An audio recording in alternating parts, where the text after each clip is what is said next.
Hello everyone, welcome back to Sigil. My name is Kevbot, and in this video I want to talk about the Deck of Many Things. The Deck of Many Things is a legendary magic item that's been in Dungeons & Dragons almost since the very beginning, and has a reputation of a campaign destroyer. As a result, many Dungeon Masters avoid putting it in the game, and many players avoid using it when it is introduced. However, after experiencing the deck as a player and as a Dungeon Master, I feel that the reputation of it being a campaign destroyer is a bit overblown, and if used properly, it can actually add a ton of fun into the game. So today, I want to talk about my experiences and thoughts regarding this magic item to maybe help encourage you to try it out in your games. With that said, we've got a lot to cover today, so let's get right on into it. The Deck of Many Things was first introduced in the Greyhawk supplement in 1975, and has since been printed in almost every edition of Dungeons & Dragons, and a couple of times in Dragon Magazine 77 and 148. There are changes to the deck after every reprinting, and while most of the cards have remained almost the same throughout history, my main focus on this video will be on the 5e 2014 version, as that's the one that I've run and played. However, when I get into the overview of the individual cards, I will also briefly look at the 2024 version to briefly comment on some of the cards that received major changes. Firstly, I want to discuss the idea of this magic item being a campaign destroyer. I feel that this reputation is a bit overblown, mainly due to the fact that some cards can definitely be character destroyers, but if a character dies, that doesn't necessarily mean that the campaign is over. More often than not, when a character dies, the player rolls up a new character and the campaign moves forward. I think there's only one card that could technically be a campaign destroyer, but even that depends on certain interpretations on how it could be implemented into the game, and we'll get into that when we reach that card. Instead of being a campaign destroyer, depending on when the deck is introduced to the players, some of the cards could have a greater or lesser effect. For instance, there's a card that grants use of the Wish spell. Is this a campaign destroyer? Well, if a level 1 character gets access to the Wish spell, that could have a large impact. However, if a level 20 character gets this card, it would have a minimal effect, as characters can cast Wish by that point. Inversely, there's another card that destroys all magic items that the character has. This would likely have no impact on the level 1 character, but could have a major impact on the level 20 character. So with that said, I think the deck could be introduced at any level of characters, as different cards have different impacts among the levels. I used to always think that it worked best when introduced to high level characters, as it is a legendary magic item, but after thinking about the different effects of the cards, I've instead changed my mind, and I think timing in the campaign works better than level. My recommendation would be to introduce the card when you're about 75% of the way through the campaign. So for instance, if your campaign will go to level 10, introduce it when the party is around level 7 or 8. Or if you think the campaign will go to level 5, introduce it around levels 3 to 4.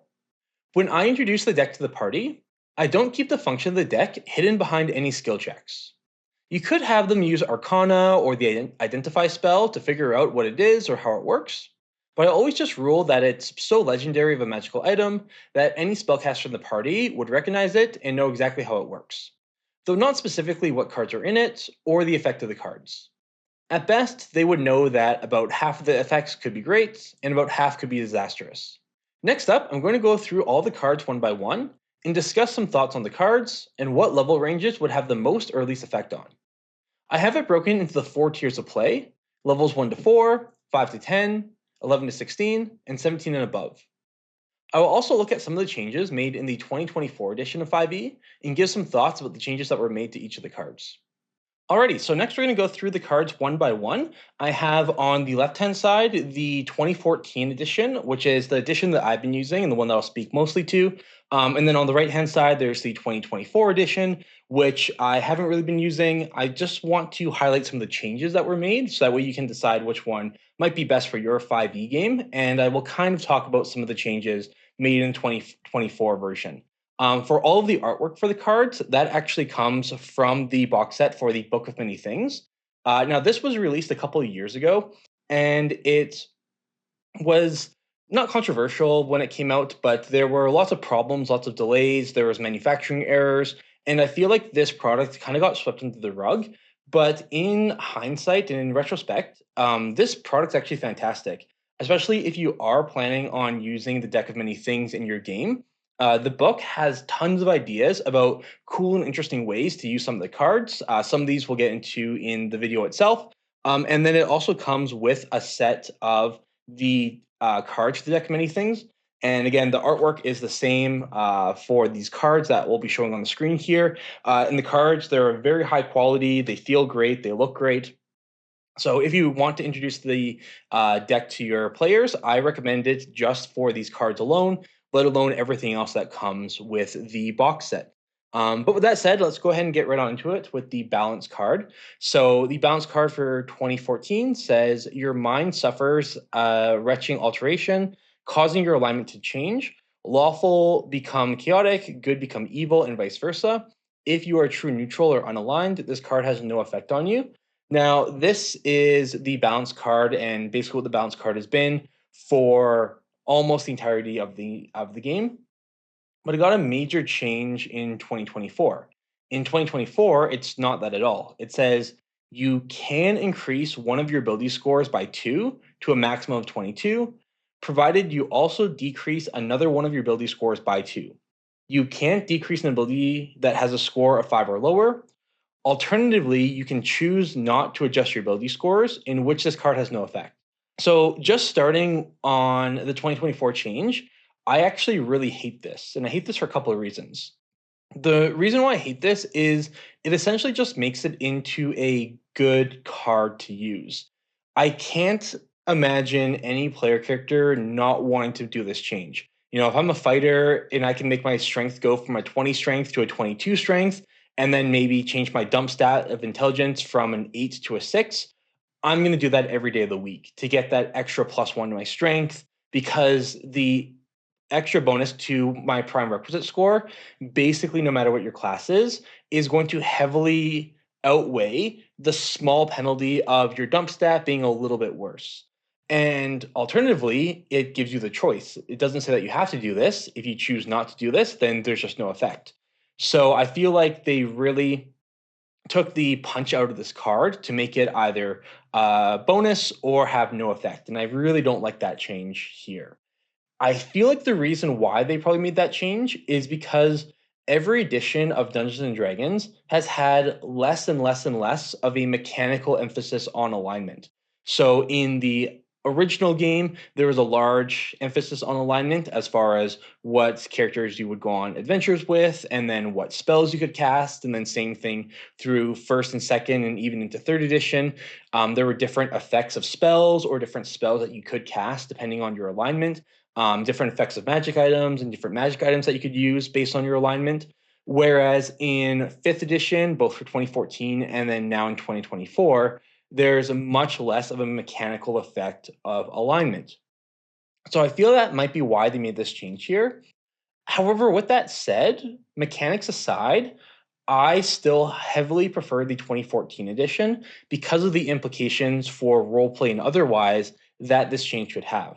And the reason why I say that is because basically every campaign they've ever run, every campaign they've ever played in, all the party are lawful good. So everyone shares the same alignments. So in the current campaign that I'm running, they are all lawful good characters because they are trying to stop Vecna, who is chaotic evil. So they're all working together to stop that chaotic evil villain. So one of the players actually pulled this card, and this had major ramifications, not on spellcasting or anything like that, but the idea that he was a lawful good paladin, and now he is chaotic evil. So functionally speaking, he is now in line with Vecna. So in a very real sense, this card, when played properly, is almost as bad, if not worse, than the cards that just completely kill the character outright. Because functionally speaking, how could this character continue to adventure with the party now that they're aligned with the villain? Now, this could introduce some really interesting role play or a different, very interesting kind of tension between the party. But I definitely prefer the 2014 version. And as far as effects by level, this has basically an even effect amongst all levels, no matter which level opens this. The alignment changing could have some major ramifications. Next up, we have the Comet. So the Comet on 2014 says if you single-handedly defeat the next hostile monster or group of monsters you encounter, you gain experience points enough to gain 1 level, otherwise the card has no effect. And again, this is one that they've changed for 2024, which I really am not a huge fan of. It says the next time you enter combat against one or more hostile creatures, you can select one of them as your foe when you roll initiative. If you reduce your foe to 0 hit points during that combat, you have advantage on death saving throws for 1 year. If someone else reduces the chosen foe to 0 hit points, or you don't choose a foe, this card has no effect. So again, just quickly starting on the 2024, I don't like this change that you can choose one of the groups of monsters, because in the 2014 version, if you run into a group of, say, 100 kobolds, you have to defeat all 100 of those kobolds to get this effect. In this new change, you could just choose one of those kobolds, which would be easy enough to knock down to 0 hit points, and then get the benefits. And the reason why I like the Comet one more is because this now provides a risk to that player character. It would be very easy to choose one of the kobolds or just completely avoid it and then not have the effects of the card. But with the Comet on the 2014 version, it has a pretty sizable effect that most players would want, but there's a risk of taking on that entire next group. You could say, yeah, I'm going to try and take on these 100 kobolds, but if you are successful, you get a large benefit. If you're not successful, your character is going to die because you're fighting these kobolds all by yourself, and then your character ends up dying, and that has a big penalty. So there's a large choice that has to be made here. With the new Comet, there's not a large choice that has to be made, and even if you are successful with the new Comet, the idea of advantage on death saving throws for a year, which would essentially be like the rest of your campaign, like, that's fine, I guess. Again, it's a smaller barrier to get to that. But I don't know, advantage on death saving throws, like especially if you're one of the backline fighters, like a wizard who's not usually reduced to 0 hit points, I just don't see it as good of a big of a benefit. Now, again, part of why I think they might have made this change is because most groups nowadays don't use experience points leveling. Lots of groups now will use milestone leveling. So the idea of gaining experience points in cards is a little bit anachronistic if you don't actually use experience points. So the way that I would use this is I'd use it the same way as milestone. Just you go up into the next level. Now, again, this is one where I don't feel like it has any more or less effect amongst the different levels. Gaining a level is good no matter which level you are gaining to. But I do heavily prefer the 2014 version. Okay, next up is Donjon. This one is essentially the same amongst both 2014 and 2024. So I'm just going to read out the 2014 version that says, you disappear and become entombed in a state of suspended animation in an extra-dimensional sphere. Everything you were wearing and carrying stays behind in the space you occupied when you disappeared. You remain imprisoned until you are found and removed from the sphere. You can't be located by any divination magic, but a wish spell can reveal the location of your prison, and you draw no more cards. So, first up, as far as impact on the campaign or characters, I feel like this has the largest impact on the mid range, kind of from like the 5 to 14 levels. If you're at a lower level, you're probably not super attached to your character anyways, just roll up a new character. And at the higher levels, this isn't actually like a huge problem. If you're playing level 17 or above, you can probably cast the wish spell to figure out the location of the prison. And you could probably cast spells like plane shift and teleport and get to wherever this prison is. And the rest of the party members could probably rescue the character within a session or two. So I actually feel like this has the biggest impact in that mid range because you've been playing the characters for longer than the lower ranges. So you might have more of an attachment to your character and want them rescued. But the tools at the disposal of the rest of your party members to try to rescue your character are going to be more limited, especially not being able to cast the wish spell to be able to find out where where your character's soul has been taken or get there through spells like plane shift or teleport and that kind of stuff. Astral projection, even.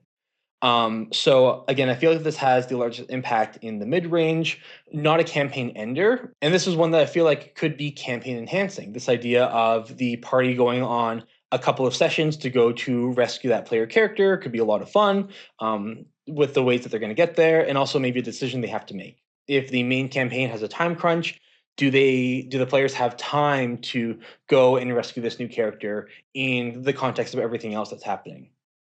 So I really like the Donjon card. Again, not campaign ruining at all. Could be player character ruining, but could also really add a lot of fun into the campaign if introduced that way.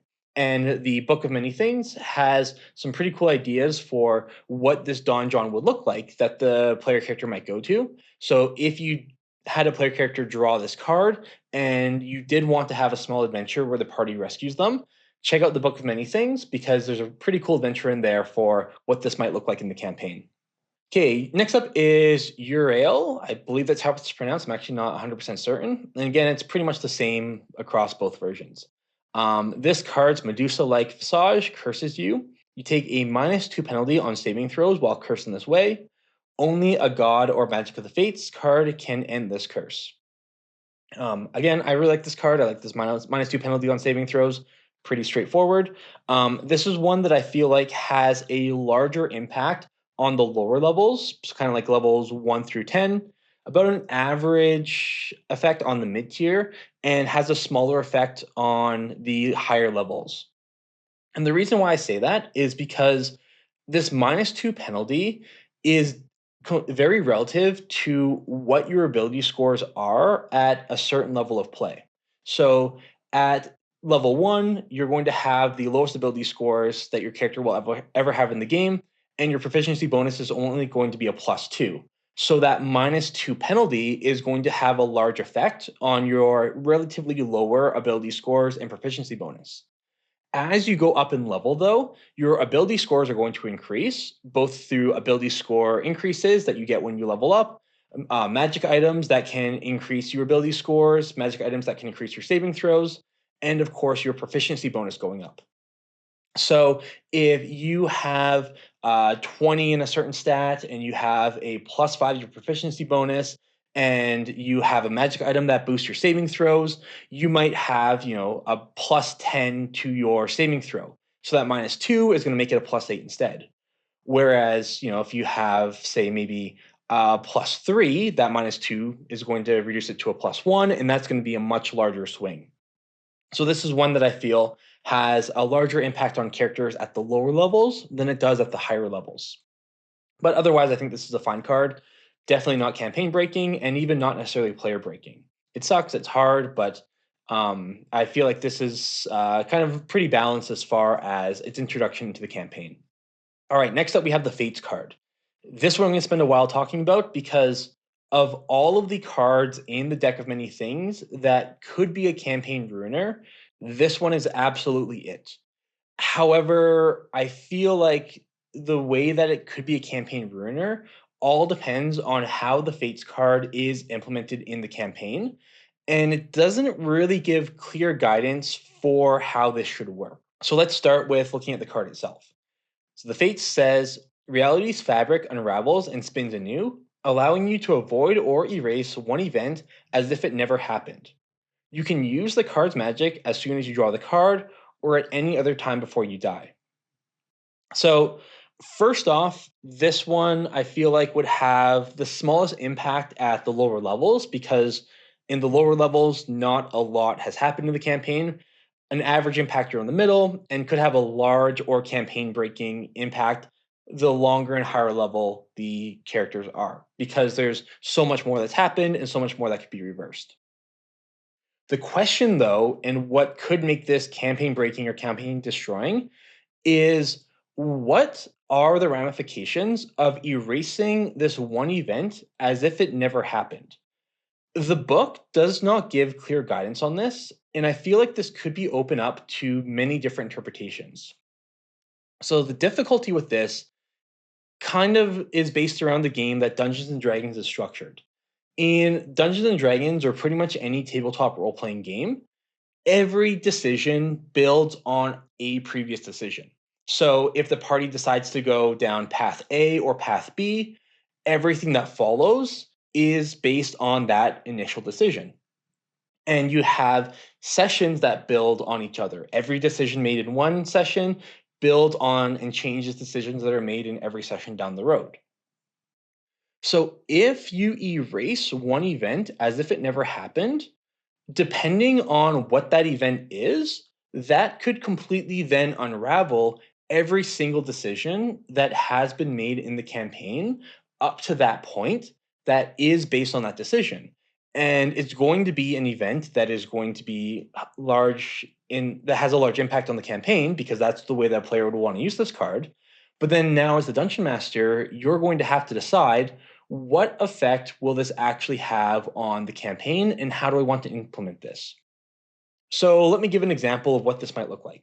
Let's say in your first session of the campaign, the party at level 1 is given a mission to go and kill some goblins that are hiding out in a cave outside of town. So the party goes into that cave, they kill the goblins, they accidentally activate a magic item in the cave, and that magic item unleashes Orcus, and now the party has to spend the entire campaign trying to stop Orcus. So a year of play goes by, they've leveled up now, they're level 8, 9, 10 around that area. They come across a deck of many things. And the entire campaign is based around stopping Orcus. And the player character decides, I'm going to change that event with the Fates card to have us never activate the magic item that releases Orcus. How would that possibly play out in the campaign? Because every single decision that the party has made is tied to the fact that they use the magic item that released Orcus. So on the one hand, yeah, you could just say that this destroys the campaign. Okay, Orcus was never released, campaign's over, plotline's over.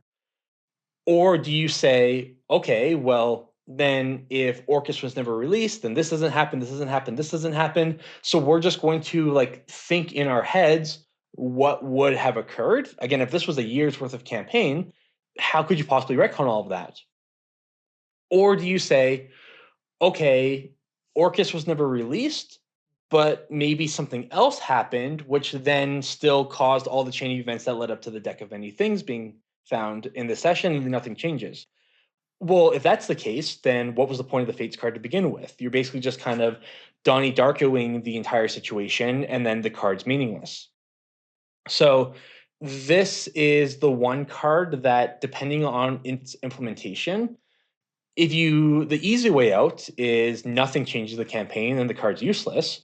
The hard way out is everything changes, and then you've basically destroyed the entire campaign. Now, the other thing to consider is the less amount of time back that the decision changes, the more easily you could implement it. So maybe they're not trying to reverse a decision that was made at the beginning of the campaign. Maybe they are just trying to reverse a decision that was made 1 or 2 sessions ago. And if that's the case, you then, as the dungeon master and even as the party, have to decide, what are we going to do to resolve this? Do you go back and replay those couple of sessions? So maybe, let's say, an example of this would be 3 sessions prior, while the party is in a dungeon, one of the player characters opens the door, and that sets off a trap, and it kills the player character. So then you have 3 more sessions, they find a deck of many things, and the Fates card is used to say, I'm going to erase that event where that player character never opens up the door. So do you now have to go back in time to that moment and replay out everything that happens? Or do you just poof, bring that character back into existence? Both could have different ramifications because theoretically, by this point, maybe that player's roll up a new character.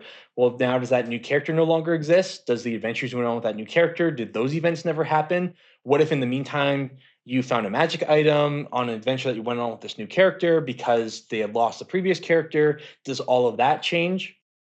Um, how does all this change? Or does it have no effect? Do you maybe just change that event and then play it that everything else still happened as normal, but now because that character didn't go through the door, didn't set off the trap, now they're alive again? Again, there's so many questions that this card raises as far as how its implementation is, and then whether it could destroy a campaign or not. So I don't really actually have any definitive answer for the best way for this card to be used. I feel like at the end of the day, it does depend on a lot of factors. What decision is the player character trying to change? What effect would that have? And how do you want to play it out at the table? Do you want to just singularly change that effect and have no cause and effect later on? Do you want to replay everything up to that point? Do you want to retcon every decision that's been made in this new reality? All of that, I think, is dependent on the decision itself. Now, again, what I would say is that this is the card that, depending on your implementation, could be campaign destroying. So theoretically, if you wanted to avoid that, you could just remove this card from the deck.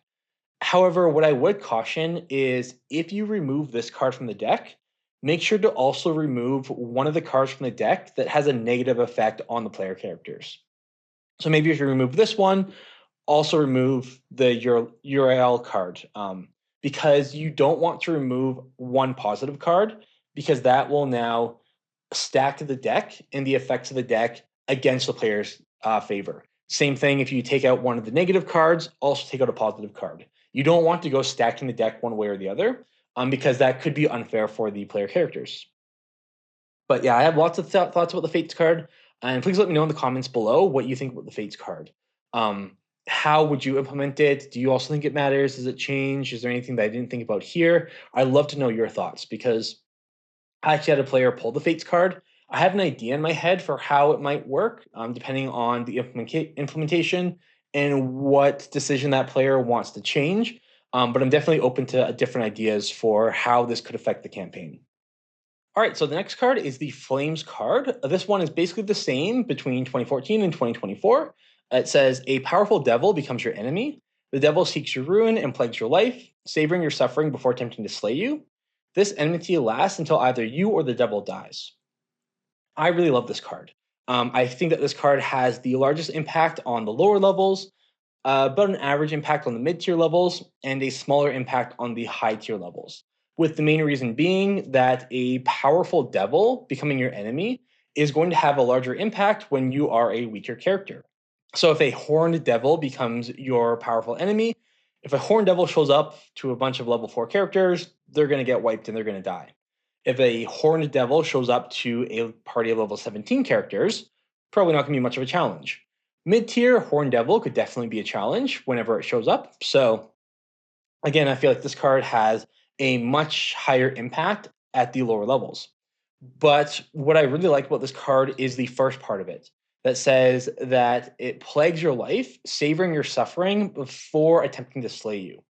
And I feel like there could be lots of really fun and really cool and really interesting ways to implement this throughout the rest of the campaign, as a dungeon master before the devil shows up.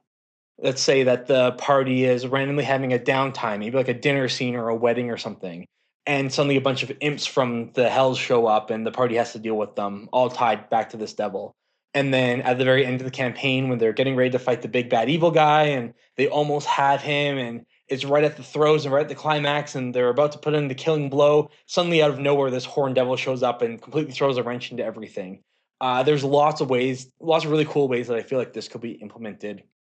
And again, not campaign ruining, but in a way that could really add to the excitement and add to the adventure. Again, the Book of Many Things has 3 different devils, and ways to implement the devils throughout the rest of the campaign. So, really good idea to pick up this book, because you could either use those devils or use some of the examples there to help to flesh out and tie into your own campaign if a player character drew this card. But I think this is a really fun card, not character killing, not campaign ruining, but could actually really enhance the campaign. Okay, next up is the Fool's card. And the Fool card, big change between 2014 and 2024. So in 2014, it says you lose 10,000 experience points, discard this card, and draw from the deck again, counting both draws as one of your declared draws. If losing that much XP would cause you to lose a level, you would instead lose an amount that leaves you with just enough XP to keep your level. Now, there's a big change here to the 2024 version, and I think it's tied into what we talked about before, this idea of most parties nowadays not using experience points, but using milestone. So it says that if you lose enough to drop a level, you still retain the same level, you just don't have experience points. And if you're using milestone based, that essentially means this has no effect. So In the new version, it says you have disadvantage on D20 tests for the next 72 hours. Draw another card. This one doesn't count as one of your declared draws. With that in mind, if you are using milestone leveling, then technically the 2024 version would actually be better. Although I'm not a huge fan of the 2024 version because I think that the effect just kind of sucks. Like, yeah, disadvantage sucks for 72 hours, but 3 days of game time, like, that's really nothing. So I feel like this would have more of an effect if it was for the rest of the campaign. Like, that would be a huge impact. So maybe like a middle ground between there, something like that. However, I've been using the 2014 version and I still use milestone leveling. So what I did for the Fool is I just have the Fool card drop you a level because I don't use experience points leveling.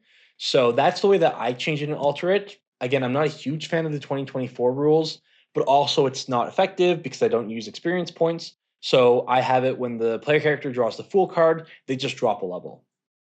Now, as written, this would have a larger impact on the lower levels than the higher levels because it takes longer to gain experience points at the lower levels than the higher levels. But again, this is going to change based on whether you use milestone leveling or experience points leveling. But 10,000 experience points is going to be a lot at the lower levels, not a lot at the higher levels. All right, next up, the gem card. Again, very similar between the two versions.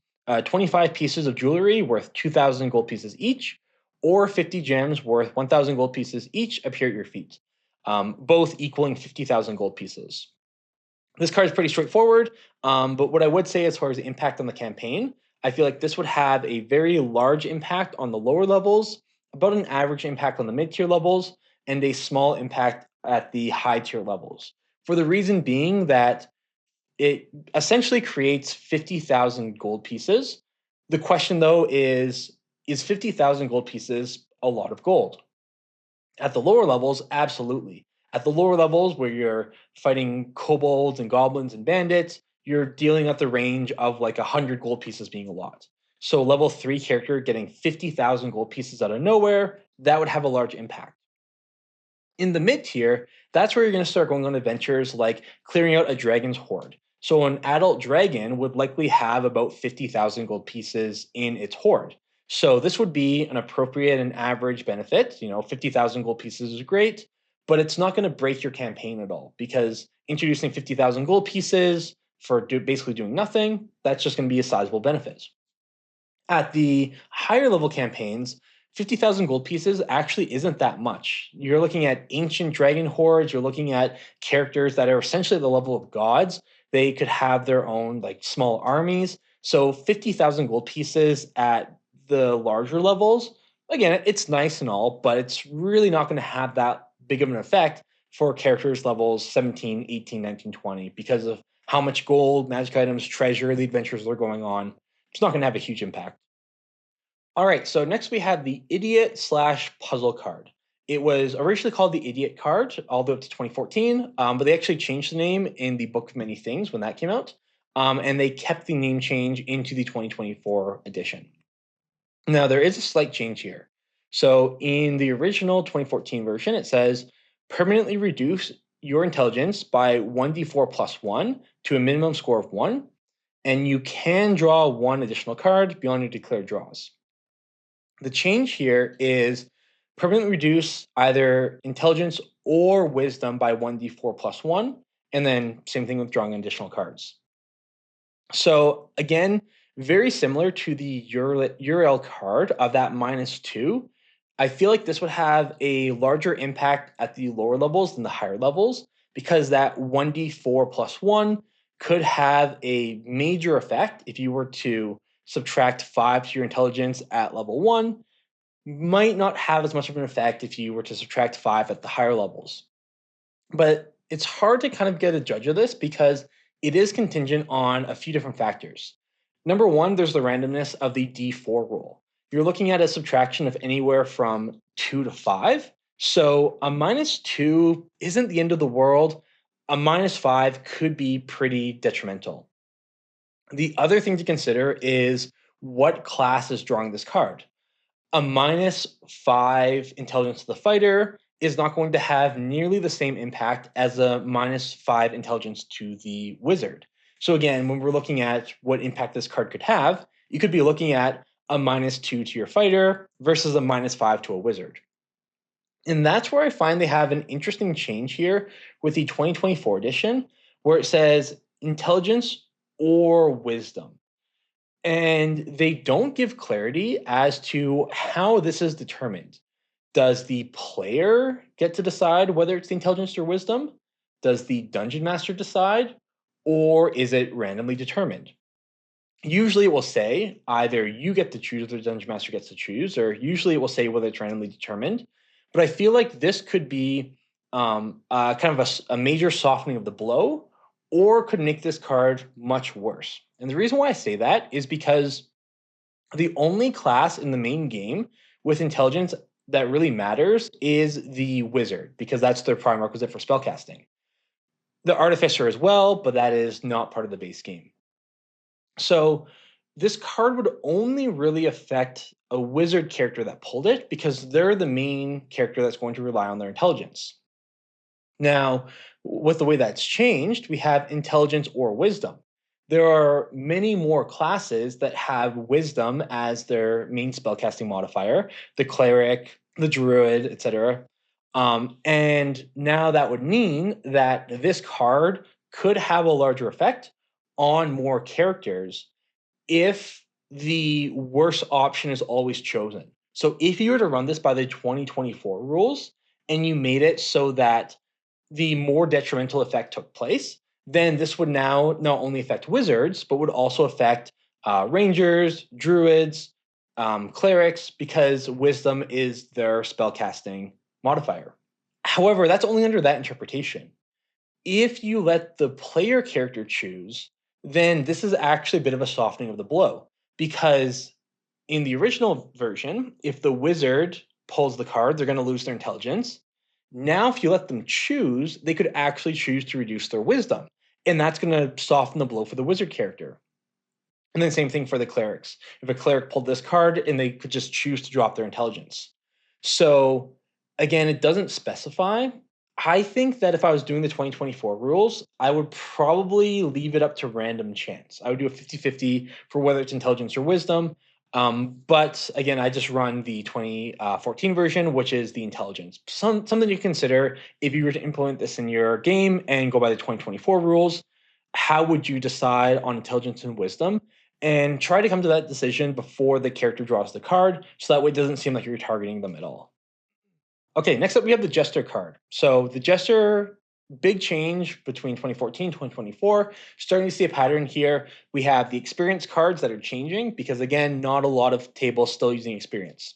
So in 2014, you gain 10,000 experience points, or you can draw 2 additional cards beyond your declared draws. New version, you have advantage on D20 tests for the next 72 hours, or you can draw 2 additional cards. So this is kind of similar to the other one that gave you disadvantage, but the positive version of that. What this actually reminds me of is a change that I am going to make to the deck of many things if I ever introduce it into another campaign. The way that the deck of many things is written in the game, there's no limit for how many times you can declare drawing a card. So what I saw happen is the player character said, I'm going to draw a card. They drew a card, and then they decided, I'm going to draw another card. So they drew another card. And they decided, I'm going to draw another card. So they drew another card. And what I realized at the moment is because there's no limit for deciding on how many times you want to declare drawing a card, there was never a reason for any player character ever to declare drawing 3 cards or 4 cards or 5 cards. Because let's say that you decide, I'm going to draw a card, and you draw the gem card, and you get 50,000 gem pieces. Well, you might not want to draw any more cards. Whereas if you say, have to draw 3 cards, you get that gem, and then you might get the ruin card and then lose all your gems a couple draws later. So I think that the way that I would implement this in the future is I would say that in the life of a character, you can only ever declare drawing cards once. So you can't just say 1 card and then another card and then another card and then another card. you have to make the decision. My character is going to draw 4 cards. And then those are the 4 cards that they'll draw, regardless of the consequences. After that 4th card has been drawn, they can never draw another card from the deck. And the reason why I say that is because it adds more of a calculation as to how many cards do I actually want to draw, how much risk do I want to take, and locking them into that singular decision. The reason why this card reminds me of that change that I would make is because, especially considering like the 2014 version, it says you can either gain the 10,000 or you could draw an additional 2. Well, there's nothing stopping you from doing both. You could take the 10,000 experience points, level up whatever, and then decide I'm going to draw another card. Again, there's nothing written in the way that's described in the game of once they've started pulling cards, they can't ever pull cards from it ever again. So that is one change I would make in the future, is every player character can draw cards once in that character's life. So they have to specify that number of cards and then pull that cards no matter what, not just one after one after one after one. And then a card like the Jester would have more of an effect. And then again, as far as the effect across different levels, 10,000 experience points, large effect at the lower levels, you're going to shoot up in level at that point. Smaller effect at the higher levels because 10,000 experience points, especially at the very high levels, isn't even going to be enough to get to the next level. And then also, I don't use experience points leveling. So what I would do for this is I just have them gain a level. So in the same way for Fool, I have them losing a single level. For Jester, because I do Milestone, I just have them gain a level. All right, next up is Key. Key is a rare or rarer magic item with which you are proficient, appears in your hands. The DM chooses the weapon. This one's a pretty straightforward card. Again, not game breaking at all in either direction. And one that I feel like has a large impact at the lower levels, an average impact at the medium levels, and then a smaller impact at the higher levels. With the reason being, once you get to the mid tier, that's when you start to find rare magic items in the game naturally. And then at the higher levels, 17 and above, that's where you start to find the very rare or legendary items. So a rare magic item is going to have less of an effect when you might already have all of your attunement slots filled with very rare or legendary magic items. Now it does say rare or rarer, so this could still have a pretty big impact at the higher levels if the Dungeon Master gives you another legendary item. But again, relatively speaking, it's not going to have as much of an effect because at level 17, everyone in the party is going to be decked out with tons of magic items. Whereas at level 3, say, you might not have any rare magic items. There might be a couple of uncommon magic items that some members in the party have. So getting a rare magic item at that level could have a pretty large impact. Not game breaking at all. I think that would be a lot of fun for the player characters, but just something to consider, especially when considering the kind of averages for giving out magic items and their different rarities. All right, next up we have the Knight. It's pretty similar between the two different versions, although the power of the Knight changes. So at the 2014 level, we get the service of a 4th level fighter who appears in a space within 30 feet. Same race, serves loyally until death, believing the fates have drawn you and you control this character. In 2024, they provide the stat block of a knight who magically appears, and it's the same thing, gives you some more details about the backstory. And functionally, it's pretty similar to a 4th level fighter. I actually kind of like the stat block provided in the 2024 version, just because it's less work to have to roll up a 4th level character. And again, for impact on the campaign, I feel like this could have a large impact at the lower levels, because if you're level 3 and you get a level 4 knight, that's a pretty strong fighter to add to the party. Average levels, about an average effect. But then at the higher levels, this card almost has like no effect.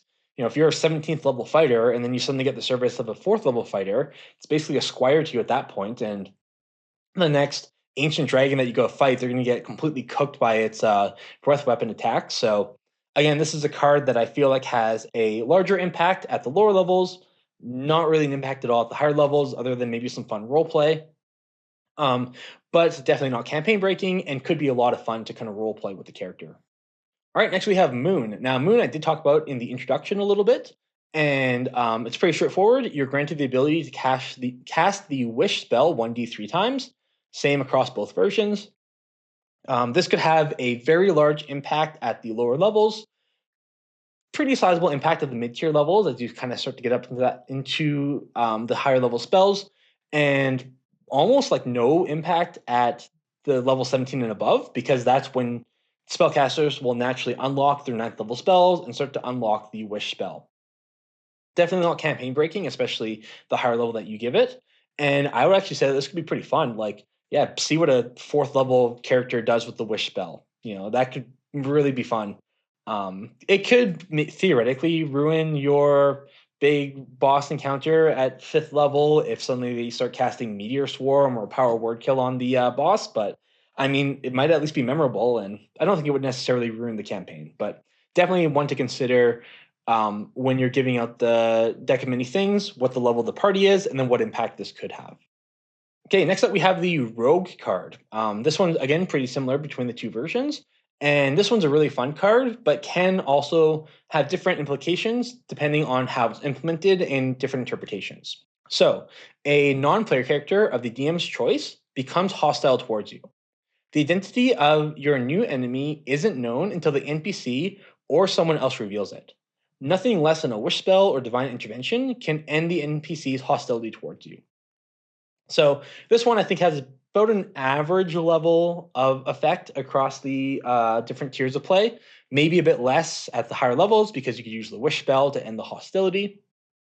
But I think that what could definitely change this is whether you want the player character themselves to know that this effect has taken place and that it was caused by the deck of many things.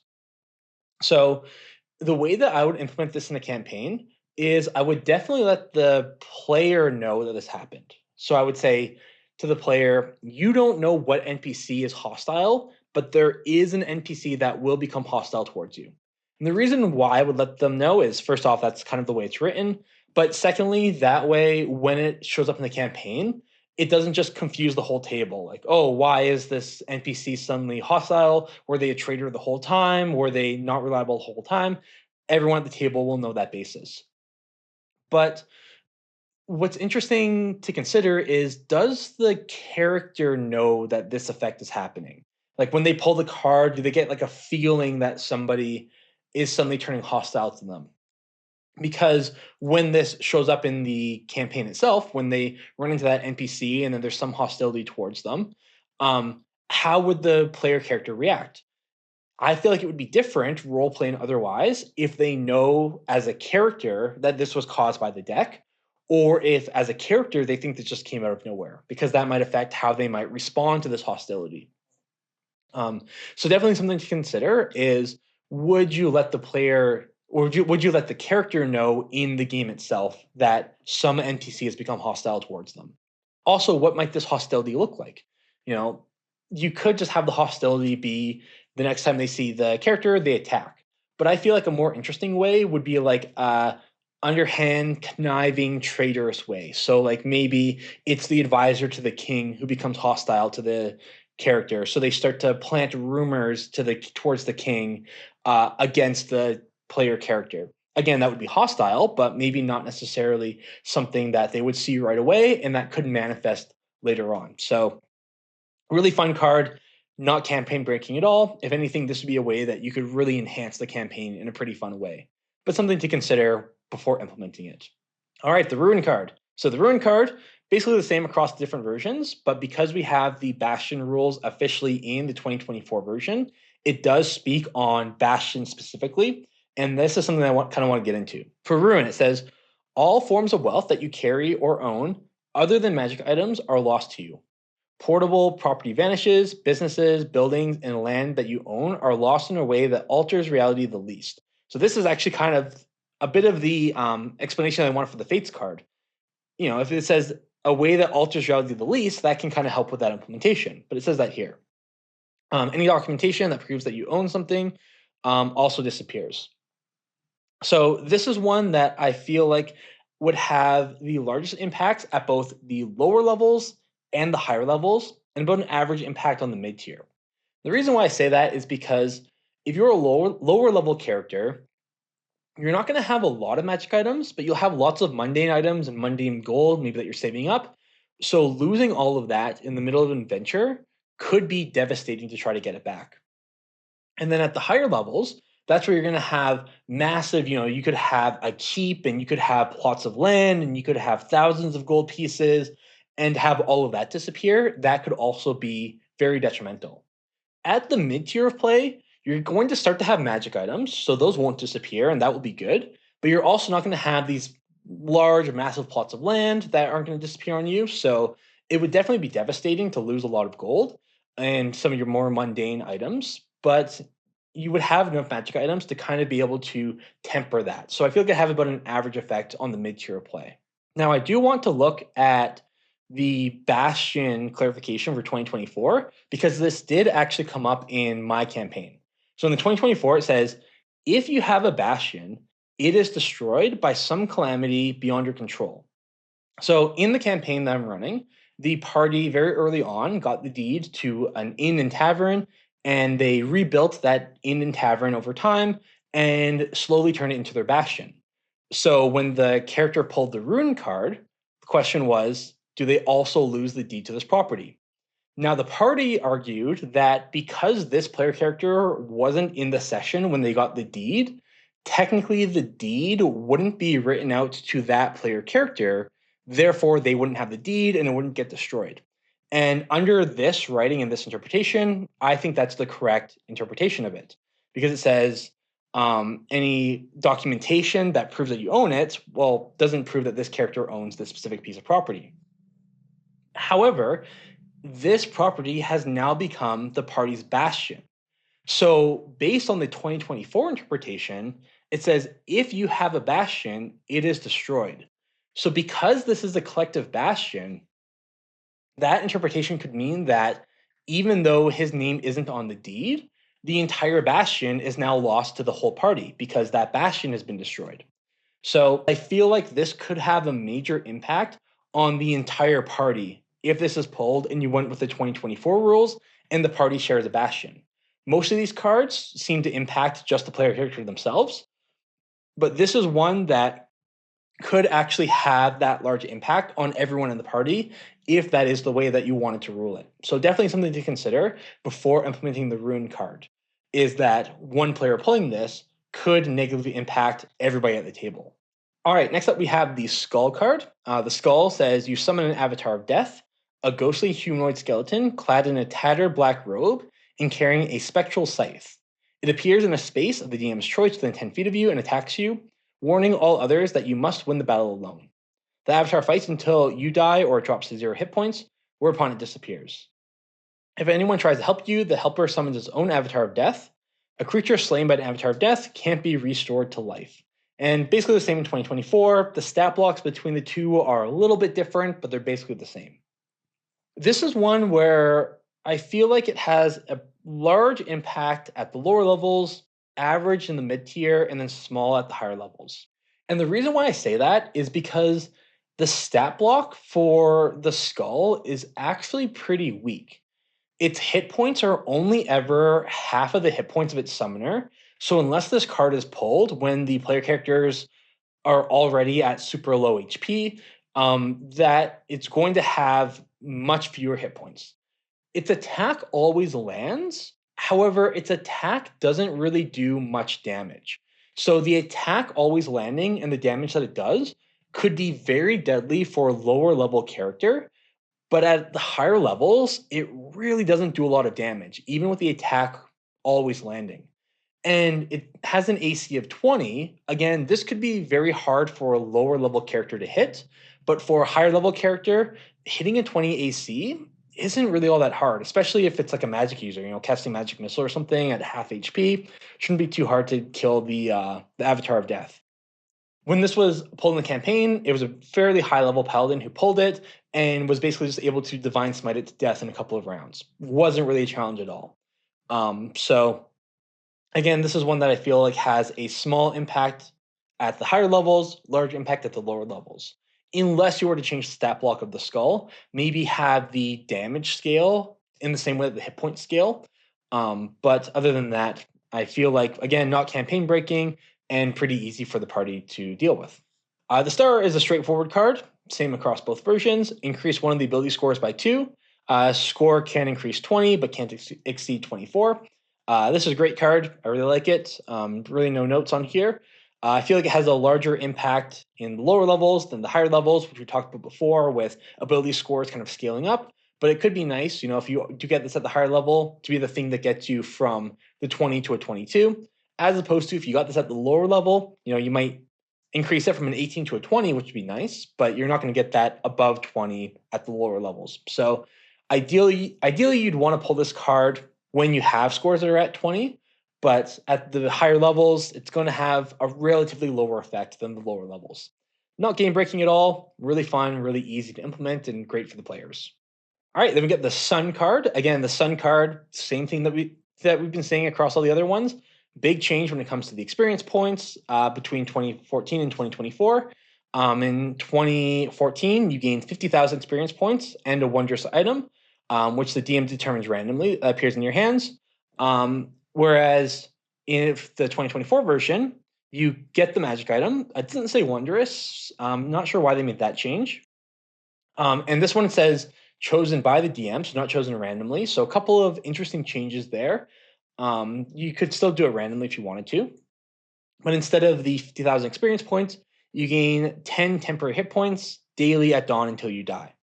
So this one, I think in both interpretations, is the same, where it would have a major impact on the lower levels, because 50,000 experience points is tons of levels at the lower, and even 10 temporary hit points. That could be massive if you're, say, level 3 and you have 30 hit points. Going from 30 to 40, 10 temporary hit points could be massive. Whereas if you're a level 20 barbarian and you have 250 hit points, 10 temporary hit points every day, not going to be a huge effect. So definitely a card that has a higher effect at the lower levels, not as high at the higher levels as far as implementation goes. All right, next up we have the Talons card, very similar across both editions. Every magic item you wear or carry disintegrates. Artifacts in your possession aren't destroyed, but do vanish. So pretty straightforward. One that I know in my campaign, it wouldn't necessarily be campaign breaking, but it would definitely be campaign altering, because the structure of my campaign is the party is going and trying to find artifacts. So if one of the player characters draws this card, they would lose that artifact. And again, this is one that has a small impact at the lower levels, but could have a massive impact at the higher levels. Small impact at the lower levels because lower level characters aren't going to have a ton of magic items, and likely they're not going to have any artifacts. But at the higher levels, especially at the highest levels, almost everything that you own is going to be magical, and you're probably going to have some artifacts by this point. So losing all of that could be completely disastrous at the higher level, not really an effect at the lower level, and pretty average effect at the mid-tier levels. Okay, next up we have the Throne card. Now the Throne card is an interesting one. I've always found this one interesting, and there are some slight changes in the 2024 version. So in 2014, it says you gain proficiency in the Persuasion skill, and you double your proficiency bonus on checks made with that skill. They simplify that in the writing for 2024, which I like, which is you gain proficiency and expertise, which expertise is basically just double your proficiency bonus. However, it gives you a choice of history, insight, intimidation, or persuasion. So on the one hand, I don't really like this, because the whole reason why you have the proficiency in persuasion skill is a callback to the earlier editions and the way that this was written in the earlier decks of many things. However, with that said, if you already are a character where you picked proficiency in persuasion, or even picked expertise in persuasion, then it could be helpful to have these other options. I almost would like a blending of this, of the default is the proficiency and expertise in persuasion, with the caveat that if the player character already has that, they could choose history, insight, or intimidation. So that way they still get a bonus, but the core is going to be that persuasion skill. The rest of it, though, is basically the same. In addition, you gain rightful ownership of a small keep somewhere in the world. However, the keep is currently in the hands of monsters, which you must clear out before you can claim the keep as yours. So this is pretty straightforward. This would be fun to implement in the campaign. You know, a bit of a fun session to go and clear out this keep. So go and find the keep, find the monsters in it, kill the monsters, gain the keep. The only thing that I've always found strange about this card is this is technically true for any keep anywhere in the world of Dungeons and Dragons. If the party ever found a keep that was overrun with monsters and then killed the monsters in that keep, they get to keep the keep. I've always found this card weird. The one, I guess, thing is this kind of wills it into existence in the campaign, where the dungeon master might otherwise not will it into existence. But theoretically, with the way that it's worded and the way that the game is played, if the party ever found a keep that was had monsters, they could kill the monsters and keep it. So an interesting card, definitely not game breaking. Could definitely add to the campaign as well. And yeah, I like it. As far as impact on the campaign, I feel like this would have a large impact at the lower levels. You know, getting a keep at level 3, although a smaller impact at the higher levels, because by that point they're going to have keeps and manners and that thing by that point, anyways. All right, next up we have another card that has been renamed in 2014. It was the Vizier, but it was renamed in the Book of Many Things to the Sage card, although the effects of the card are basically the same. At any time you choose within 1 year of drawing this card, you can ask a question in meditation and mentally receive a truthful answer to that question. Besides information, the answer helps you solve a puzzling problem or other dilemma. In other words, the knowledge comes with wisdom on how to apply it. Now, they simplified this a little bit when they rewrote it, saying at any time you can ask a question and mentally receive a truthful answer to that question. I actually dislike the way that they rewrote it because so much of Dungeons and Dragons, especially the earlier editions, is dungeon masters using like either the truth to lie or the truth to mislead or be deceptive, whether it's with things like divine interventions or speaking to the dead, or even the way that player characters could use the wish spell in a way that's not replicating the ninth level spell. Basically, the dungeon master being encouraged to try to twist the words and twist the truth and twist the usefulness.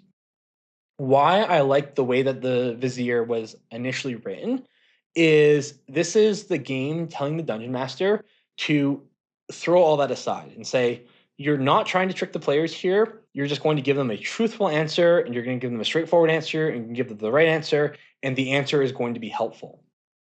So I like that way that's worded. Again, it's basically the same thing. And a good faith dungeon master would use this as the benefit that it should be for the player characters. But definitely something to consider that this is not meant to be another gotcha. This is designed and written to be a card that will be beneficial for the player characters. And as a dungeon master, you should use it as such. Don't try to trick the players with whatever question or answer they get out of this card if they do pull it. And finally, we have the Void card. This one is very similar to the Donjon card. It says, this black card spells disaster. Your soul is drawn from your body and contained in an object in a place of the DM's choice. One or more powerful beings guard this place. While your soul is trapped in this way, your body is incapacitated. A wish spell can't restore your soul, but the spell reveals the location of the object that holds it. You draw no more cards. So again, this is one that is going to have kind of an average effect on the lower level characters. You haven't been playing very long, might not care about the character as much. Pretty large impact on the mid tier, where you've been playing the character for a long time, and you might not have access to things like the wish spell to be able to find out where the soul is even held.